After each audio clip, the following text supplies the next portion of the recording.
नमस्कार, હું આદર્શ છું. વેલકમ ટુ આદર્શ એજ્યુકેશન સોસાયટી.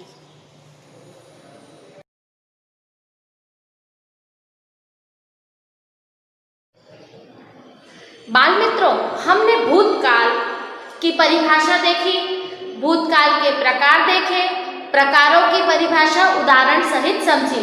अब हम दूसरे नंबर पर कौन सा देखेंगे काल में? तो वर्तमान काल.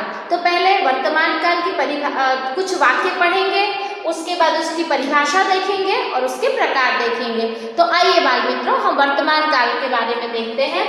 जैसे कि कुछ वाक्य देख रहे हैं, जैसे मजदूर काम कर रहे हैं, टीवी पर फिल्म चल रही है, अध्यापक पढ़ा रहे हैं. आपने इन वाक्यों में देखा, तो इन वाक्यों में क्रिया चल रही है, कर रहे हैं, चल रही है, पढ़ा रहे हैं. क्रिया के चलने का बोध होता है. बोध होना मतलब क्रिया अभी हो रही है, इस बात की हमें जानकारी इन वाक्यों से पता चल रही है. तो वर्तमान काल की परिभाषा क्या होगी? जो समय चल रहा है उससे क्रिया के होने का बोध कराने वाला काल वर्तमान काल कहलाता है. क्या कहलाता? वर्तमान काल की परिभाषा क्या होगी? जो समय चल रहा है उससे क्रिया के होने का बोध कराने वाला काल वर्तमान काल कहलाता है. अब वर्तमान काल है, तो वर्तमान काल के कितने प्रकार होते हैं? तो वर्तमान काल के 6 प्रकार होते हैं. कौन कौन से वर्तमान काल के प्रकार हैं?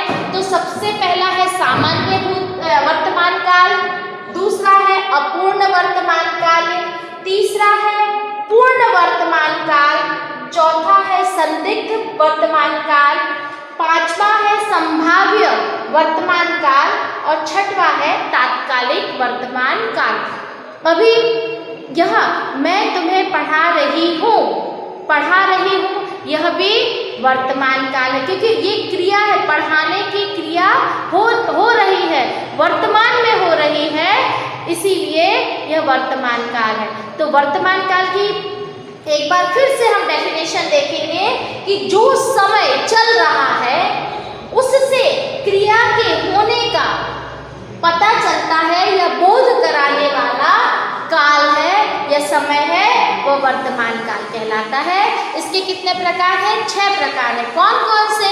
तो सबसे पहले सामान्य वर्तमान काल, दूसरा अपूर्ण वर्तमान काल, तीसरा पूर्ण वर्तमान काल, चौथा संदिग्ध वर्तमान काल, पांचवा संभाव्य वर्तमान काल और छठवा तात्कालिक वर्तमान काल. तो बाल मित्रों, वर्तमान काल की परिभाषा आपको समझ में आ गई और उसके कितने प्रकार हैं. इसके बाद हम वर्तमान काल के जो प्रकार हैं उसकी परिभाषा उदाहरण सहित देखेंगे. आइए विद्यार्थी मित्रों, तो सबसे पहले हम सामान्य वर्तमान काल है उसकी परिभाषा और उसके उदाहरण देखते हैं. क्रिया के जिस रूप से कार्य की पूर्णता और अपूर्णता का पता न चले, यानी कार्य पूरा हुआ है या नहीं हुआ है, इसके बारे में पता न चले, उसे सामान्य वर्तमान काल कहते हैं. या जिन वाक्यों के अंत में ता है, ती है, ता हूँ, ती हूँ आदि आते हैं, उसे सामान्य वर्तमान काल कहते हैं. इसकी 2 परिभाषा है. अगर आपको पहली परिभाषा है कि जिससे कार्य के होने या न होने का, पूरा होने या पूरा न होने के बारे में पता चले, वो सामान्य वर्तमान काल कहलाएगा.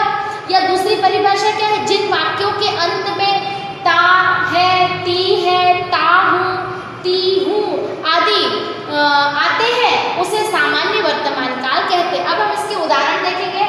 जैसे कि राम घर जाता है, पहुंचा, नहीं पहुंचा, रास्ते में, इसके बारे में क्रिया का पूरे होने के बारे में, ये पूर्ण है या अपूर्ण है, इसके बारे में हमें कोई जानकारी नहीं है, तो ये क्या होगा? सामान्य वर्तमान काल. सीता पढ़ती है, मैं गाता हूँ, हवा चलती है, मैं खेलती हूँ. हमने ये वाक्य देखिए, तो इसके अंदर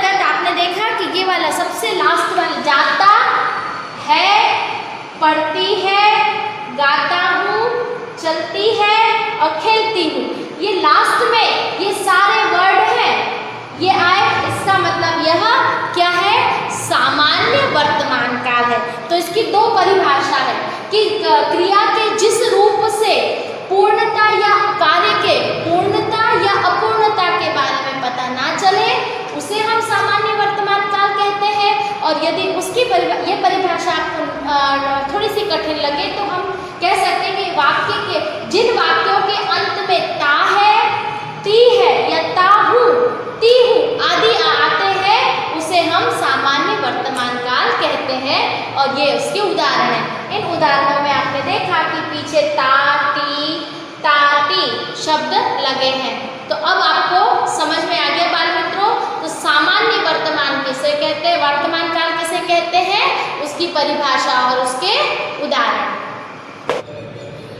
बाल मित्रों, अब हम वर्तमान काल के अंतर्गत दूसरे नंबर का देखेंगे, वह है अपूर्ण वर्तमान काल। कौन सा है? अपूर्ण वर्तमान काल। दूसरे नंबर का है अपूर्ण वर्तमान काल। उसकी हम परिभाषा देखेंगे और साथ साथ उसके उदाहरण देखेंगे। अपूर्ण वर्तमान काल, अपूर्ण का अर्थ होता है अधूरा यानी आधा, अधूरा यानी आधा। क्रिया के जिस रूप से कार्य के लगातार होने का पता चलता है उसे अपूर्ण वर्तमान काल कहते हैं। आइए बच्चों, सब परिभाषा समझ में, मैं एक बार फिर से रिपीट कर रही हूँ। अपूर्ण का अर्थ होता है अधूरा। क्रिया के जिस रूप से कार्य के लगातार यानी कंटिन्यू होने का पता चलता है उसे अपूर्ण वर्तमान काल कहते हैं। जिन वाक्यों के अंत में, अंत यानी लास्ट में रहा है, रहे हैं, रही है, रहा हूँ आदि आते हैं उसे अपूर्ण वर्तमान काल कहते हैं। अब हम उदाहरण देखते हैं। जैसे श्याम गेंद खेल रहा है। मैंने यहाँ कहा ना, रहा है, रहे हैं, रही है और रहा हो वाक्य के अंत में आते। तो यहाँ पर वाक्य के अंत में क्या आया है? श्याम गेंद खेल रहा है। क्या आया? खेल रहा है, वह वाक्य के अंत में आया, इसलिए यह अपूर्ण वर्तमान काल। फिर है वह घर जा रहा है, रमेश लिख रहा है, अनीता गीत गा रही है। तो वाक्य के अंत में क्या आया बाल मित्रों? रहा है और रही है अंत में आया, इसीलिए यह क्रिया के लगातार होने के बारे में बताया जा रहा है इस वाक्य के अंतर्गत, इसलिए हम इसे अपूर्ण वर्तमान काल कहेंगे। आया बाल मित्रों समझ में कि अपूर्ण वर्तमान काल किसे कहते हैं? यहाँ पर क्रिया पूरी नहीं हुई है, क्रिया के होने के बारे में हमें पता चल रहा है और अभी क्रिया अधूरी है। इसमें क्या लिखा? श्याम गेंद खेल रहा है, अभी खेल रहा है, अभी पता नहीं चला कि श्याम गेंद खेल चुका है, वो घर गया है, उसने खेलना बंद कर दिया है, इस बात की हमें जानकारी प्राप्त नहीं हुई है, इसीलिए यह क्रिया अधूरी है, इसीलिए इसे अपूर्ण वर्तमान काल कहेंगे। बाल मित्रों, अब हम तीसरे नंबर का पूर्ण वर्तमान काल पढ़ेंगे, उसकी परिभाषा देखेंगे और उसके वाक्य देखेंगे। क्रिया के जिस रूप से, क्रिया के जिस रूप से कार्य के अभी पूरे होने का पता चलता है उसे पूर्ण वर्तमान काल कहते हैं। उदाहरण, मैंने फल खाए हैं, उसने गेंद खेली है, वह आया है। यहाँ पर क्रिया है वह पूर्ण हो चुकी है या पूरी हो गई है, इस बारे में हमें जानकारी मिली है, पर क्रिया पूरी हुई है, पर क्या अभी कार्य के पूरे होने के बारे में पता चलता है, उसे हम पूर्ण वर्तमान काल कहते हैं। जैसे फिर से एक बार मैं उदाहरण बोल रही हूँ, मैंने फल खाए हैं, उसने गेंद खेली है, वह आया है। कार्य के अभी पूर्ण होने का हमें है, यहाँ पर पूर्ण वर्तमान काल कहलाएगा। अब है चौथे नंबर पर हम संदिग्ध वर्तमान काल पढ़ेंगे। संदिग्ध यानी जिसमें शंका हो। अब देखो इसकी परिभाषा देखेंगे। क्रिया के जिस रूप से वर्तमान काल क्रिया के होने या करने पर शक हो या शंका, शक या शंका हो उसे संदिग्ध वर्तमान काल कहेंगे। ओके बच्चों, समझ में आया कि फिर से रिपीट करूं एक बार। संदिग्ध वर्तमान काल क्रिया के जिस रूप से वर्तमान काल क्रिया के होने या करने पर शक या शंका हो उसे संदिग्ध वर्तमान काल कहते हैं। जिन वाक्यों के अंत में ता होगा, ती होगा, ते होंगे आदि आते हैं उसे संदिग्ध वर्तमान काल कहते हैं। अब उदाहरण देखेंगे। सविता पत्र लिखती होगी, तो यहाँ पर ती होगी। अब दूसरा वाक्य, वह गाता होगा, गाता होगा। राम खाता होगा, तो ता होगा। तो अंत में ती होगी, ता होगा और ता होगा। अंत में वाक्य के आया, इसलिए यह संदिग्ध। अभी पता नहीं है, लिखती होगी पर जरूरी नहीं है ना भी लिखे, यानी शंका है, इसीलिए यह संदिग्ध वर्तमान काल कहलाएगा। बच्चों अब उसके बाद आते हैं 5वें नंबर पर तात्कालिक वर्तमान काल। तात्कालिक वर्तमान काल की परिभाषा है। क्रिया के जिस रूप से पता चलता हो कि कार्य वर्तमान में हो रहा है उसे तात्कालिक वर्तमान काल कहते हैं। इसमें क्रिया की पूर्णता का पता नहीं चलता है। हम उदाहरण देखते हैं।